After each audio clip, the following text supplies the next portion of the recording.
all things meditation. And of course, we're going to start off with, okay, like, where do I start? And I want to start off by saying is that I am giving my advice on this practice based on my own experience, as well as from things that I've read and I've learned from attending meditation practices and with various teachers and things like that. So I want you to use it as a foundation and go into it with a curious mind. Will this work for me? And if it doesn't, that's okay. That is teaching you to go in the direction of finding out what will work for you. Okay, so where should I start? So the first question that you want to explore is, what time of the day works for me to meditate? Myself, I've always been a morning meditator. I like to get up right away in the morning and I journal and then do my prayer and meditation after my journaling practice. But through the years, I would just get up and start the meditation practice the first thing that I would do when I would wake up in the morning, because I found that doing that in the morning, I just did it in, I don't want to say got it out of the way, but basically I got it out of the way.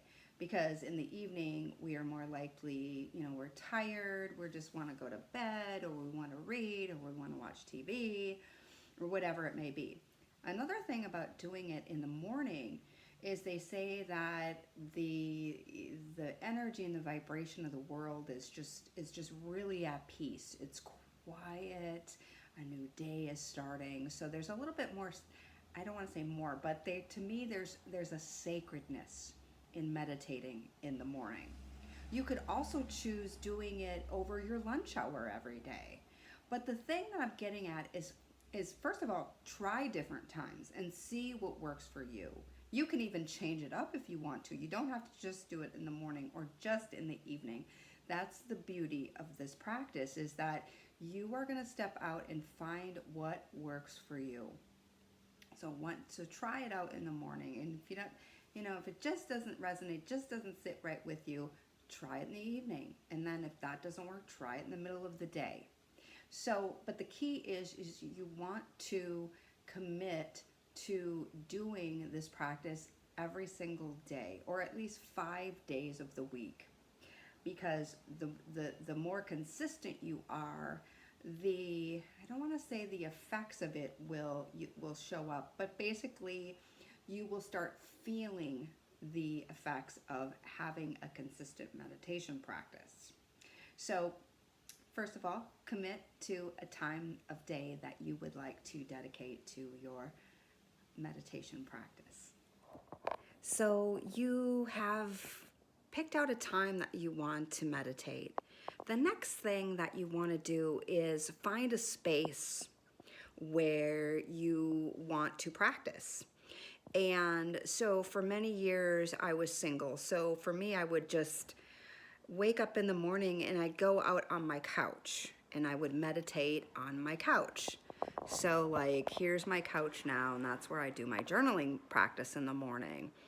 And so I would come out on my couch. I like something up against my back because it just makes it more comfortable. So you may see people sit on the floor in like easy seated position or cross-legged position, like a yoga pose, but you don't necessarily have to do that. Another thing is I have this chair right here. That's another place where you can be. I really like chairs with no arms because I do like sitting in a cross-legged position. So for me, that's comfortable. So either like that, so then you have something up against your back to support your back, or you can sit with your knees on the, your feet on the ground, and you can really get some groundedness, pulling up the energy of the earth, doing it that way.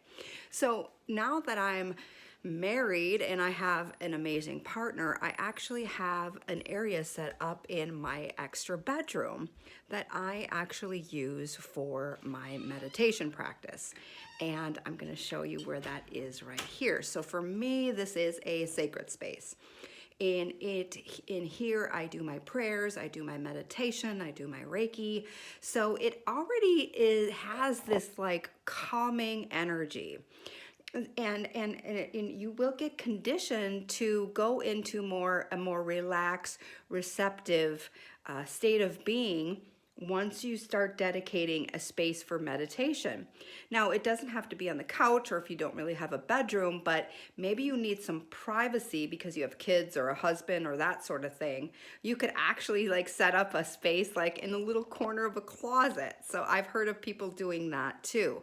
So it's just finding the space. So for me, when I come in my bedroom, I sit on a chair. And again, I sit cross-legged 9 times out of 10. And I sit my back up against the chair. I get really nice and comfortable. And then I start my meditation practice. So second thing you're going to want to do is find a place. And again, try out different places. Because, and I'm going to keep repeating this, is because you'll get bored doing the same thing day after day. And the thing is that to try to incorporate some new, fresh things into your practice, and therefore you don't get bored with doing the same thing. So try some different areas and some different ways of sitting. And I'll go into the postures after this, but so explore where you want to do your meditation practice. So you found a place where you want to do your meditation practice, and this, I'm going to talk about setting up your area. Now, you don't exactly need to do this. These are just some things that I've done, and I find it very comforting and relaxing, and just they've really helped, just a little enhancements to the practice. So sometimes people like to either put a blanket or a shawl over them because it's comforting. I feel like it's wrapping you up in a cocoon. You want to have, you don't want to go, like if you wake up in the morning, you don't want to exactly go to sleep. You still want to be awake and alert to it. So, but you still want to be like kind of comfort and cozy. That's why I like to sometimes wrap a blanket around myself, or I've done that in the past. Or the room could be a little chilly, so you want to, you don't want to be uncomfortable physically. So you want to find ways to make yourself as comfortable as you can.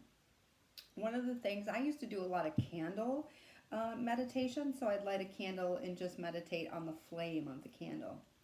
So in lighting a scented candle, you could also, it relaxes you, but it also helps to keep yourself with the one pointed focus, and maybe you can start meditating on the scent of the candle. I'll get into that later, but candles are a great way. I think they really set the tone, and again, more relaxing, and I'm really more, for my practice, I really get into the sacredness of it. So I'm putting a lot of objects around me that are sacred and they mean a lot to me.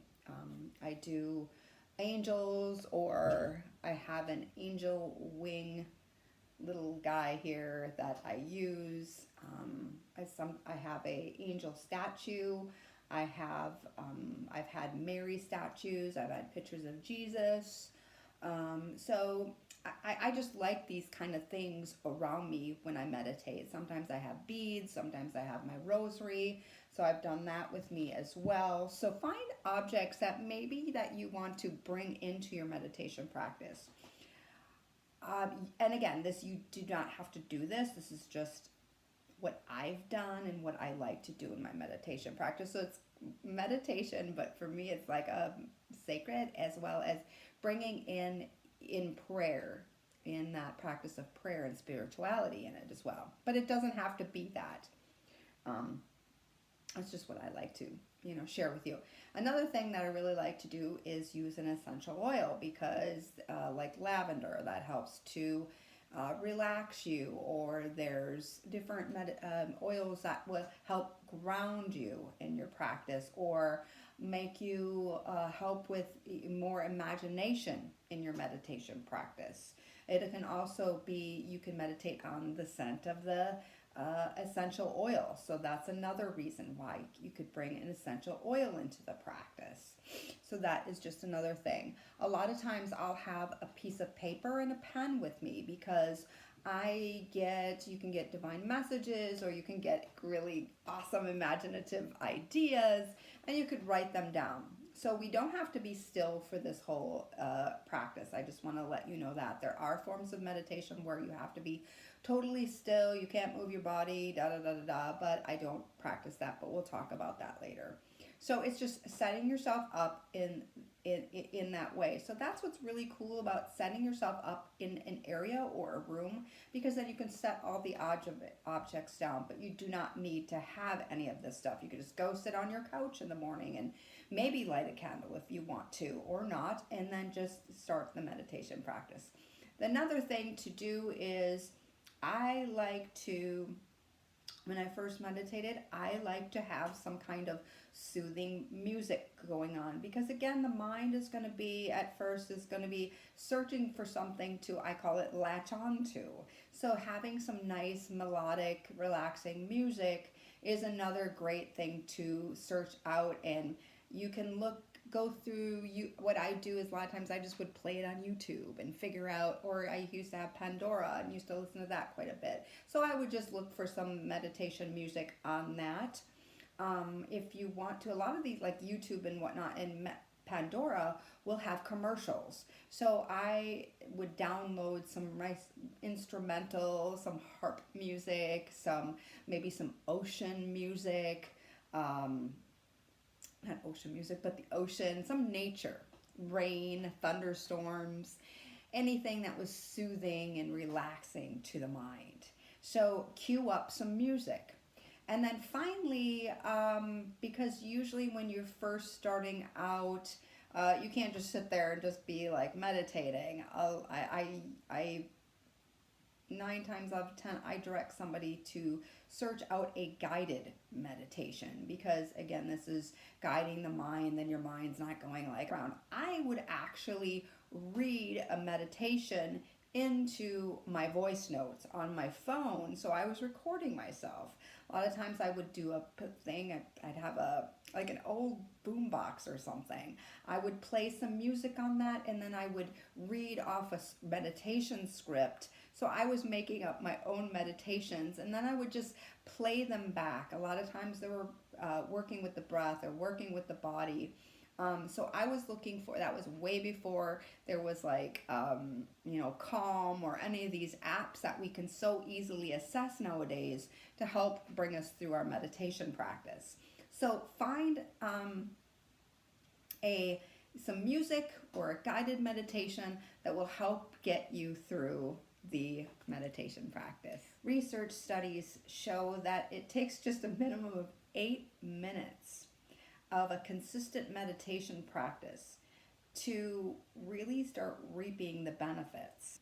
So, but the thing is you don't have to start at 8. You can start at 1 minute. If you feel like you have one of those minds that's all over the place, and you feel like, well, I just can't sit there for 8 minutes. Don't do it. Start off with a minute. Just be committed to a minute. And then just for the first week, and it's getting in that habit of doing the meditation practice every single day. So what do you need to do to get yourself into that habit?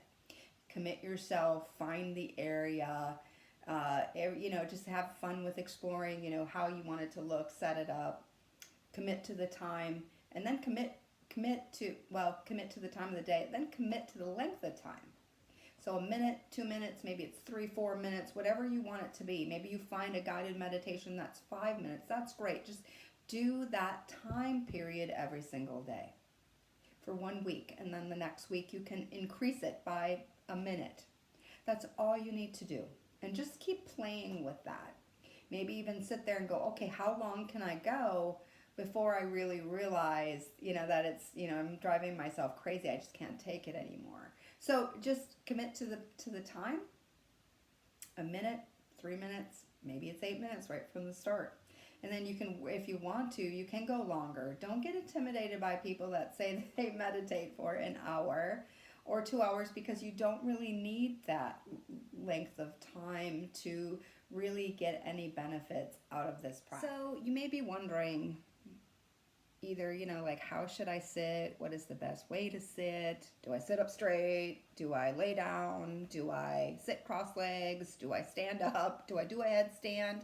What should I do to, how should my body be the best way to get my body into this for, this awesome meditation practice? Well, this is where you can start exploring the different ways for you.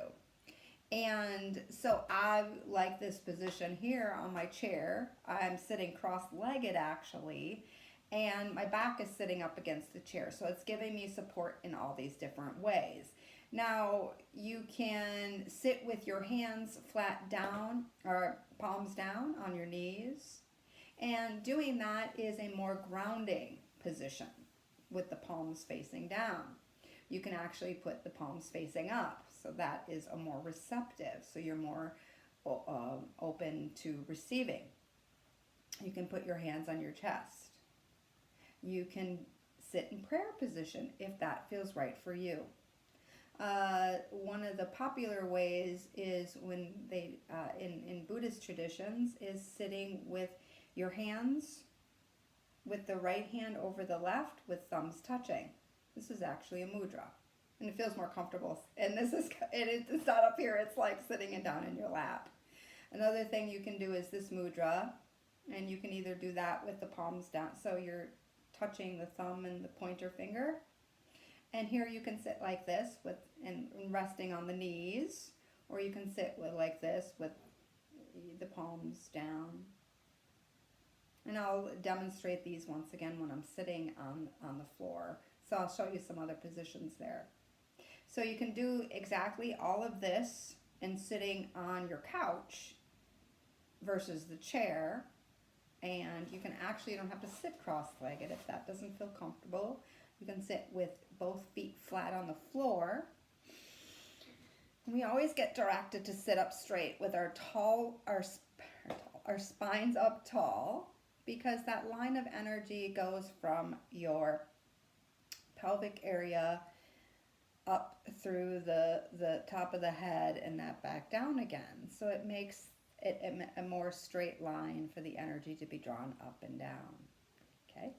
And then next we'll sit on the floor with our backs up against the wall and see how that works. So in my early days of meditation, I would always sit on my floor in my living room. Okay, so you can do this too. You can sit right here in any kind of cross-legged position that you like. So, and this is just how I like to do it. And this is comfortable for me. But if it's not comfortable for you, you don't need to do it. And I'll show you some different varied positions that you can do to try out as you're sitting. So here, and I'm not up against a wall, but that's a position you can do. You can sit in cross-legged, you can sit up against the wall, so you have some back support for you. So another thing that you can do is, in which I would do all the time, is sit up on a pillow or a blanket. And I'll show you that. This one isn't that high and not that fluffy, but a lot of the meditation cushions are like this, but this one isn't that cushy, to give a good example. But what you're doing is you're actually raising the hips up off of the floor a little bit, so your legs are down. So this takes a lot of pressure off the knees and off the hips, so it's just a little bit more comfortable to sit. Okay, so I really like sitting up like this. It's very comfortable. So again, here you can do the mudras, the hand positions I was talking about. Again, you can put your hands on your heart. You can go in prayer position, and you can change your hands. You don't have to sit there, whatever's comfortable for you. If you start off in prayer position, and then maybe your hands or your arms get tired here, you can lower them down to your knees. And then maybe you feel like you want to have palms up to be more receptive. You can do that. A lot of times when I'm in this position, I like to do this where I put my right hand over my left, thumbs touching.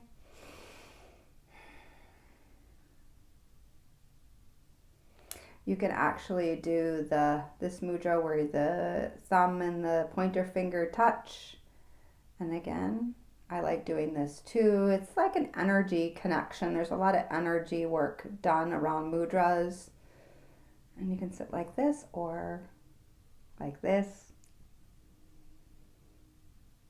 But again, having a cushion or a blanket underneath you to give you that. And you can actually sit up straight in this position.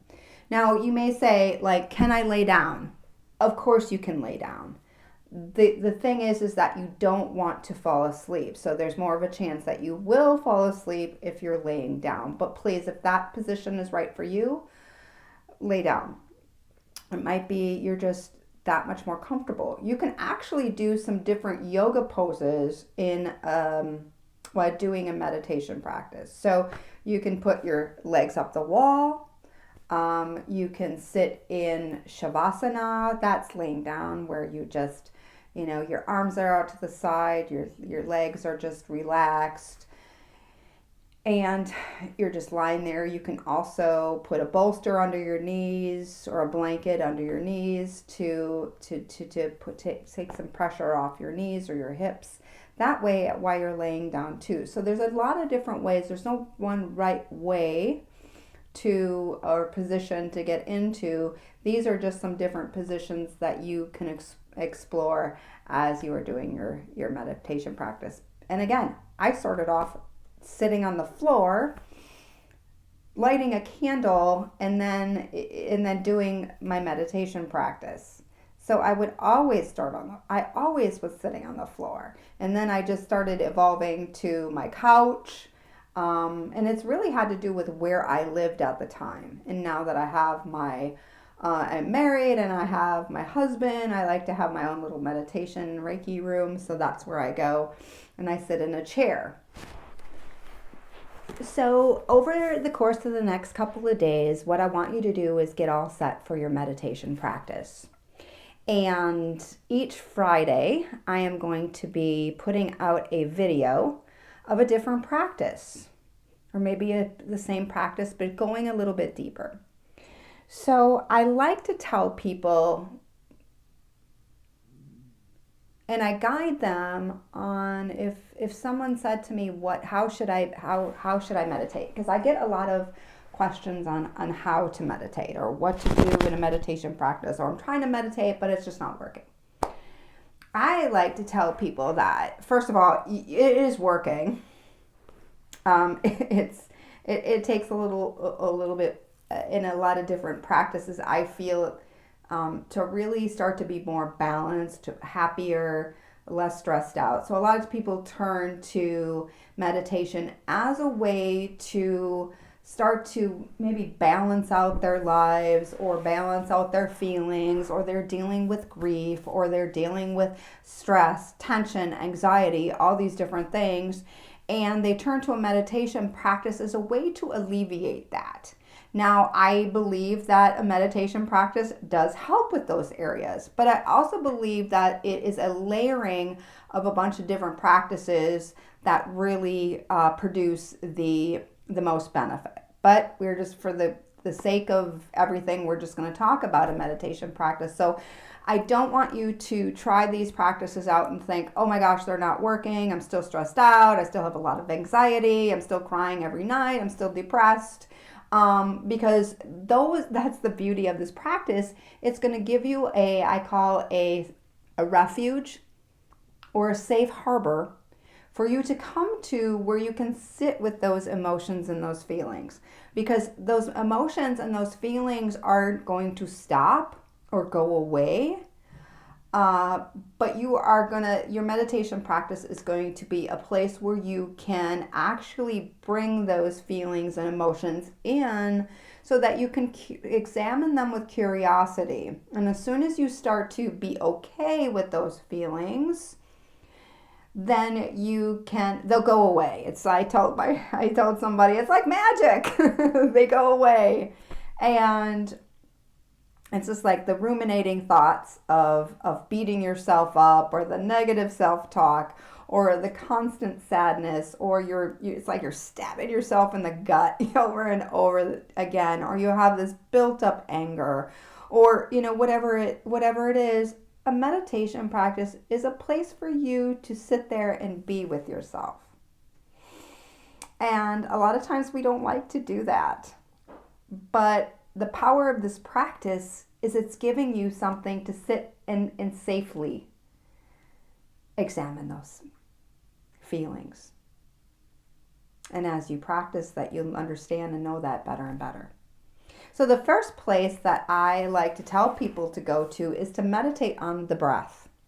And I say that because the breath is that tool that is so easily accessible to us. And it's a gift that we have, the breath, and that we're able to breathe and bring air and this life-sustaining force into our bodies. And different teachers will talk about using a one-pointed focus. And what that is like a support tool to use to focus on. And the practice of meditation isn't about quieting the mind.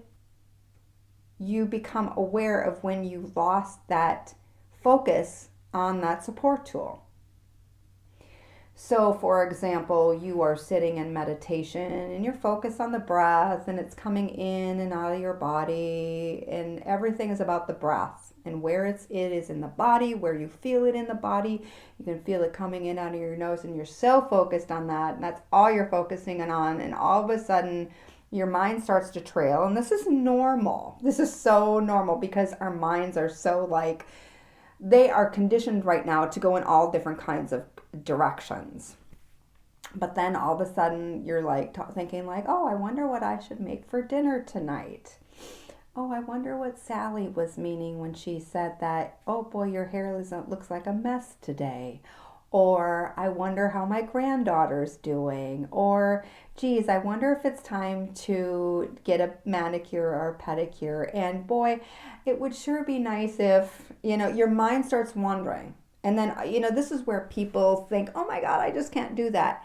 Do this. But the key is noticing when your mind starts to wander and then bring it back to that support tool. You're noticing, oh yeah, that's right. I'm planning, I'm worrying, I'm counting crows, I'm anxious, whatever you're doing, name it.